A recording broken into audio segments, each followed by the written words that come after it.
Hello everyone. आज की ये हमारी सेकेंड क्लास है इंग्लिश पेडागोजी की। अपनी फर्स्ट क्लास में हमने लैंग्वेज के बारे में उसके कॉन्सेप्ट को देखा था।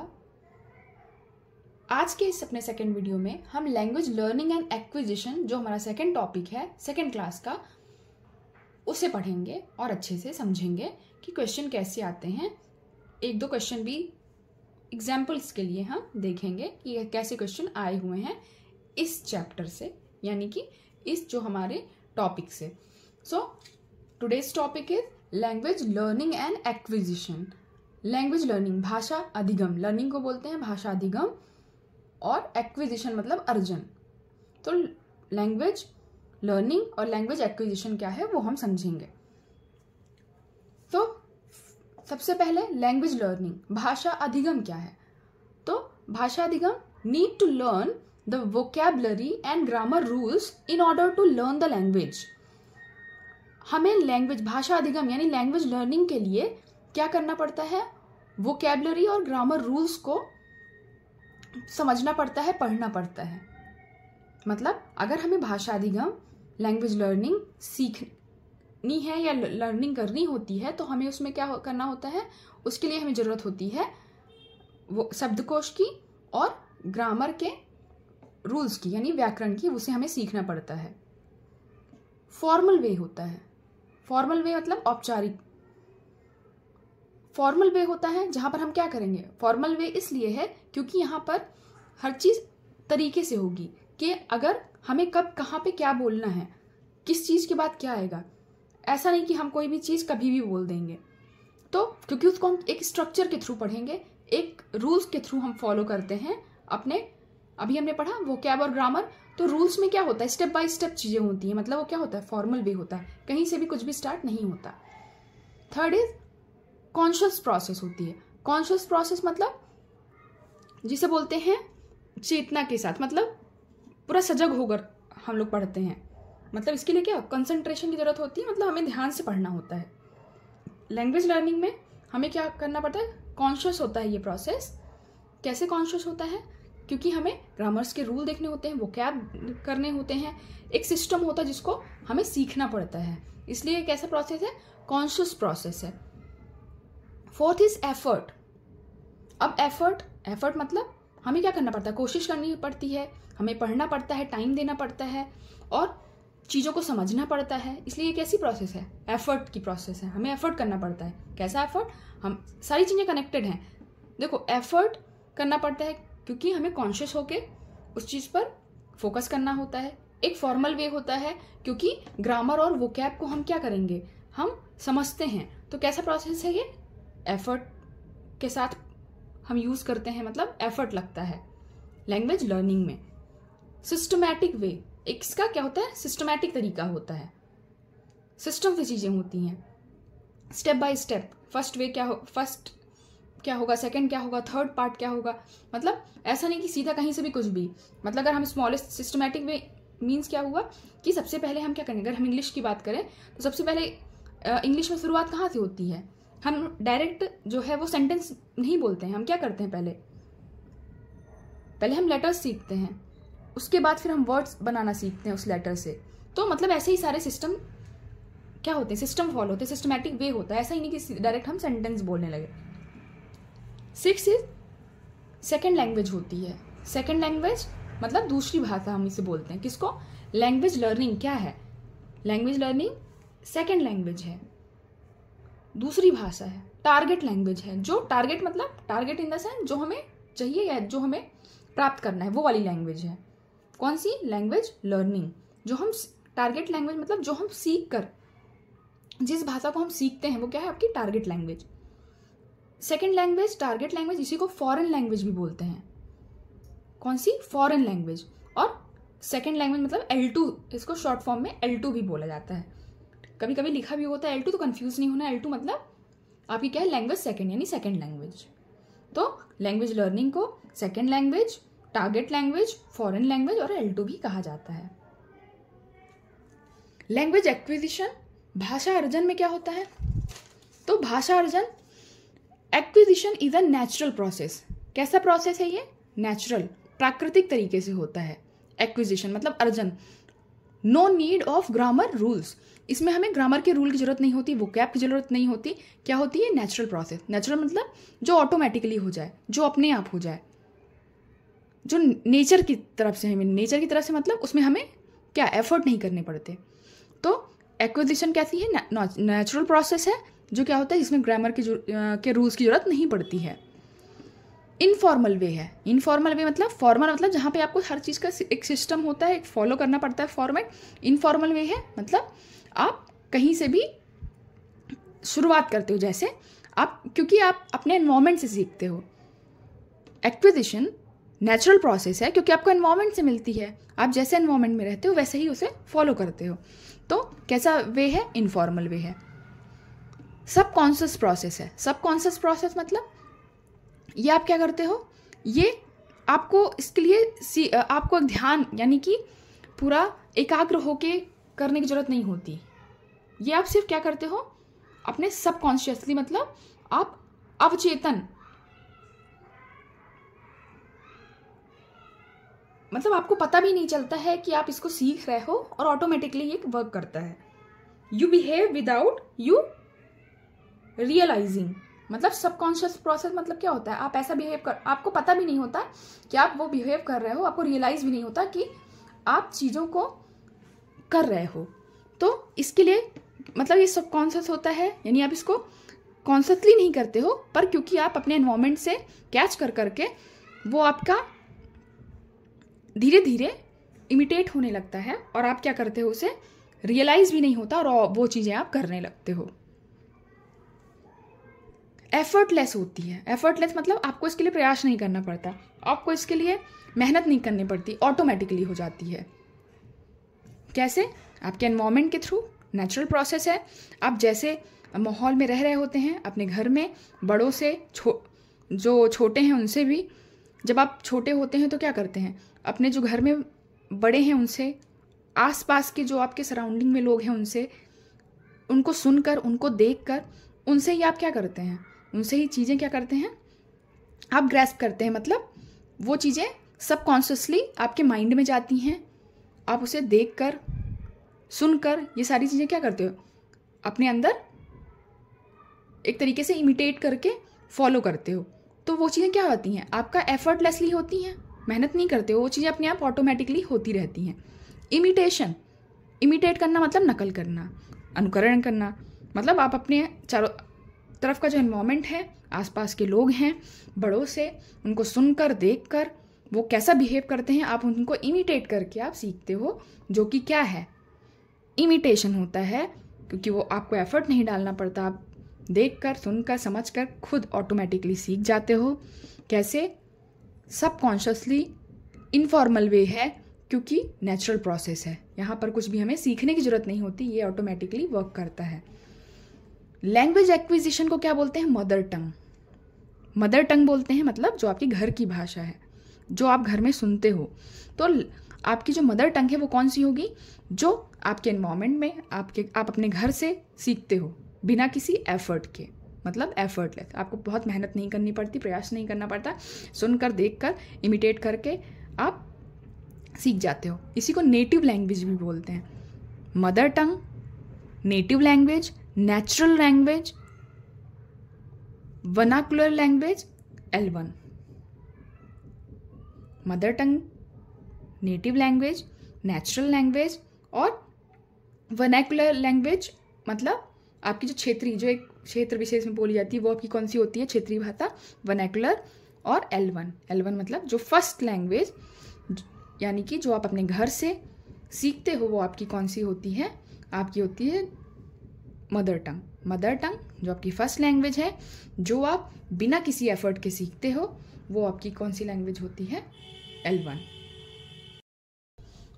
दोनों में डिफ्रेंशिएट करेंगे with in a minute.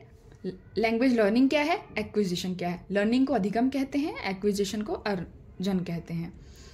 Language learning में ग्रामर और आपको वोकैब की जरूरत होती है। एक्विजिशन में यानी अर्जन में नेचुरली आप ग्रैस्प करते हो, आपको किसी भी ग्रामर रूल की जरूरत नहीं पड़ती, आप अपने एनवायरमेंट से सीखते हो। लर्निंग फॉर्मल वे होता है, एक्विजिशन इनफॉर्मल वे होता है। Learning is a conscious process, acquisition subconscious process है। लर्निंग में एफर्ट लगता है क्योंकि हमें इसमें रूल्स को फॉलो करना पड़ता है, सिस्टम और सिंटेक्स और सिमेंटिक को फॉलो करना पड़ता है।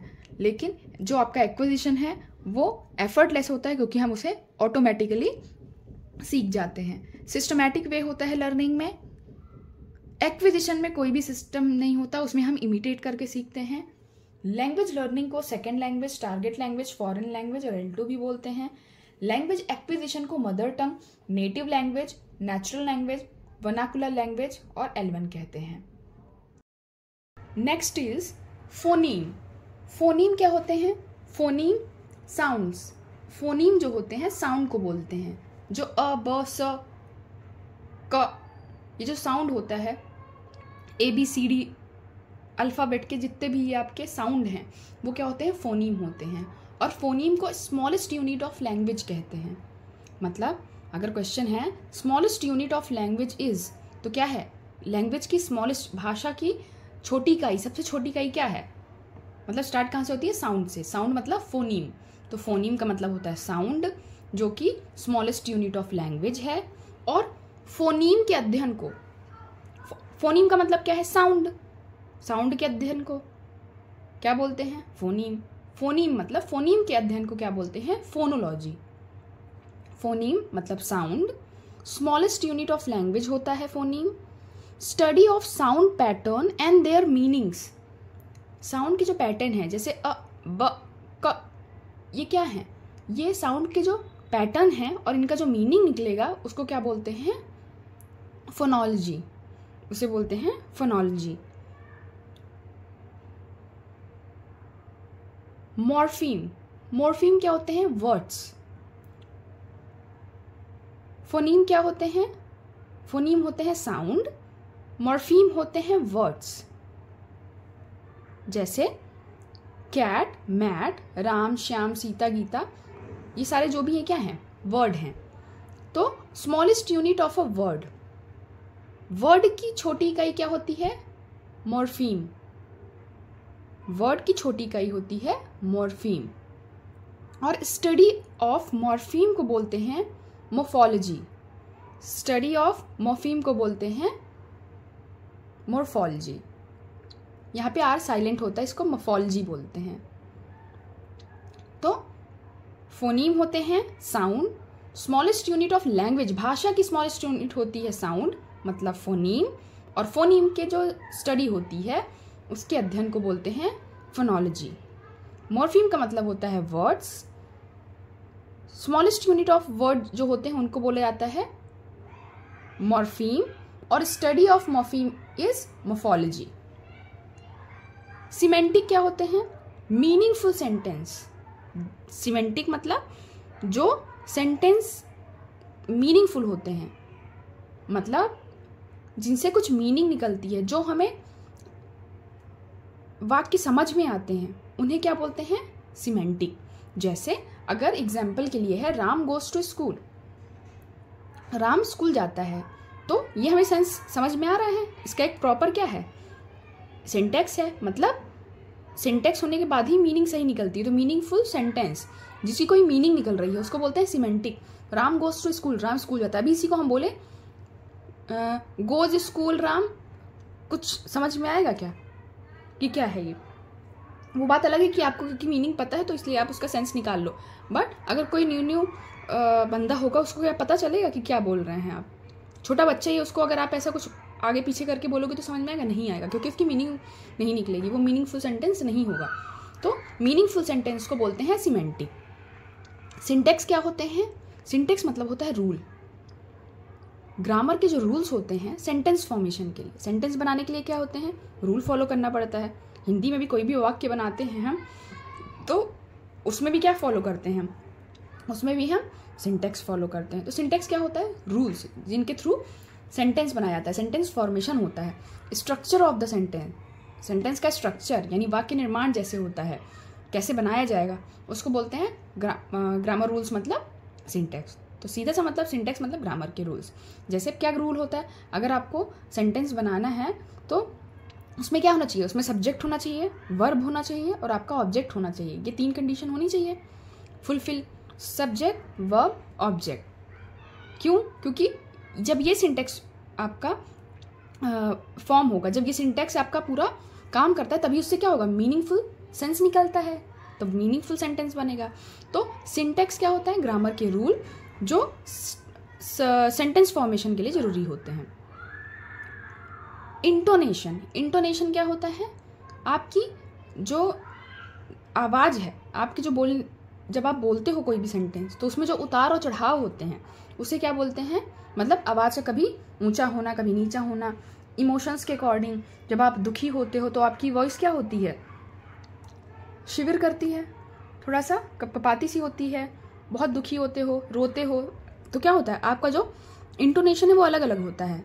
तो rise and fall in voice और पिच, आपकी आवाज़ या फिर जो पिच है यानी टोन जो होती है उसके उतार चढ़ाव को क्या बोलते हैं? आवाज़ के उतार चढ़ाव को बोलते हैं इंटोनेशन। वर्ड आपको ध्यान रखना है, फोनीम, मॉर्फीम, सिमेंटिक, सिंटेक्स। ये वर्ड याद रहेंगे तो इनका मीनिंग, फोनीम मतलब साउंड से रिलेटेड, मॉर्फीम मतलब वर्ड, सिमेंटिक मतलब जिसका कुछ मीनिंग निकल रहा हो जिस सेंटेंस का, सिंटेक्स मतलब जो रूल फॉलो किए गए हैं वो होते हैं सिंटेक्स। फोनीम की स्टडी को बोलते हैं फोनोलॉजी, मॉर्फीम की स्टडी को बोलते हैं मॉर्फोलॉजी। फोनीम क्या है? साउंड, यानी साउंड की स्टडी भी पूछ सकते हैं कि अगर साउंड की स्टडी पैटर्न जो उसके होते हैं उसकी स्टडी को भी फोनोलॉजी। मॉर्फोलॉजी किसे बोलते हैं? मॉर्फीम की स्टडी को। अब जब मॉर्फीम हमें पता होगा, कभी मॉर्फीम की जगह अगर वर्ड दे दिया तो दोनों क्या है? सिमिलर। वर्ड्स के आप अगर स्टडी को बोल दिया जाए तो, क्योंकि वर्ड्स का मतलब ही है morpheme. Okay. Semantic meaningful sentence, syntax grammar के जो रूल्स होते हैं। इंटोनेशन आपकी वॉइस के जो उतार चढ़ाव को बोला जाता है इंटोनेशन। क्वेश्चन किस तरीके के आते हैं? ये जो हमारी सेकंड एक्सरसाइज थी, इससे हम देखेंगे कि हमारे लैंग्वेज लर्निंग एंड एक्विजिशन के क्वेश्चन किस तरीके के आते हैं। तो हम अपनी जो कॉन्सेप्ट क्लियर कर रहे हैं, जो हम 15 वीडियोस देखेंगे इंग्लिश के पेडागोजी के 15 टॉपिक पे बेस्ड, उनमें अभी हम एग्जाम्पल के लिए और अपनी अंडरस्टैंडिंग बेटर करने के लिए कुछ क्वेश्चन देख रहे हैं। मतलब 1-2 क्वेश्चन ही कर रहे हैं साथ साथ में, थोड़ी चीज़ें जिससे कॉन्सेप्ट हमारा क्लियर होता जाए। बट एट द एंड हम अपने प्रीवियस ईयर क्वेश्चन भी सॉल्व करेंगे, तो आप हमारे साथ बने रहिएगा। First question is, learning a language is a, language को लर्न करना। लर्निंग, एक हमने पढ़ा लर्निंग और एक हमने पढ़ा था एक्विजिशन। तो लर्निंग करना क्या है? ग्रेजुअल प्रोसेस है, लास्ट प्रोसेस है, इंस्टेंट प्रोसेस है, या ऑल इंक्लूसिव प्रोसेस है? अब एक तरीका होता है, आपको सीधा पता है क्योंकि हमने लर्निंग में पढ़ा है, कैसी प्रोसेस है वो? ग्रेजुअल प्रोसेस है। ग्रेजुअल मतलब जो कंटिन्यूअसली चलती रहती है, जिसके लिए हमें क्या करना होता है, जो हम कॉन्शियसली क्या करते हैं, लर्न करते हैं, जो हम एफर्ट करके करते हैं। क्या है? तो language is a gradual process. Last process कुछ होता है, अंतिम प्रोसेस है। लर्निंग सिर्फ अंतिम है, जब पढ़ लिया बस खत्म, वो चलती रहती है। इंस्टेंट प्रोसेस है, बस तुरंत पढ़ लिया और फिर तुरंत ही आने लगेगा, ऐसा कुछ नहीं। ऑल इंक्लूसिव प्रोसेस, कि ये क्या है? इंक्लूसिव मतलब ये इंक्लूजन के साथ, मतलब साथ में एक साथ समावेशित होके की जाने वाली प्रोसेस है। तो क्या है ये? कैसी प्रोसेस है? प्रोसेस की बात पूछा कि लर्निंग है कैसी process. Learning a language, language को, भाषा को सीखना कैसा प्रोसेस है? तो भाषा को सीखना क्या है? ग्रेजुअल प्रोसेस है। Second question is, study of meaning in a language is known as, study of meaning, meaning अर्थ, स्टडी ऑफ अर्थ meaning in a language is known as. Language में स्टडी ऑफ मीनिंग को क्या कहते हैं? Syntax, semantic, morphology, या फिर linguistics. तो अभी हमने क्या देखा था? सिंटेक्स का मतलब क्या होता है? सिंटेक्स का मतलब है रूल। तो रूल को तो हम नहीं बोलते हैं कि study of meaning. Semantic, semantic का मतलब क्या था? जहाँ पर मीनिंगफुल सेंटेंस फॉर्म हो, वो है आपका सिमेंटिक। मॉर्फोलॉजी क्या है? मॉर्फोलॉजी है जो आपका स्टडी ऑफ मॉर्फीम। क्वेश्चन में क्या पूछा है? स्टडी ऑफ मीनिंग, अर्थ का को समझना क्या कहलाता है? अर्थ को समझना क्या कहलाता है? सिमेंटिक। मॉर्फीम को समझना मॉर्फोलॉजी। तो यहाँ पे क्या आएगा? सिमेंटिक। सो फर्स्ट का answer is gradual process, second answer is semantics. I hope आपको ये वीडियो पसंद आई होगी। अगर आपने कुछ भी यूज़फुल सीखा है, अगर आपको ये क्लास ज़रा भी यूज़फुल लगी है, so please do like, subscribe and share to others. Thank you.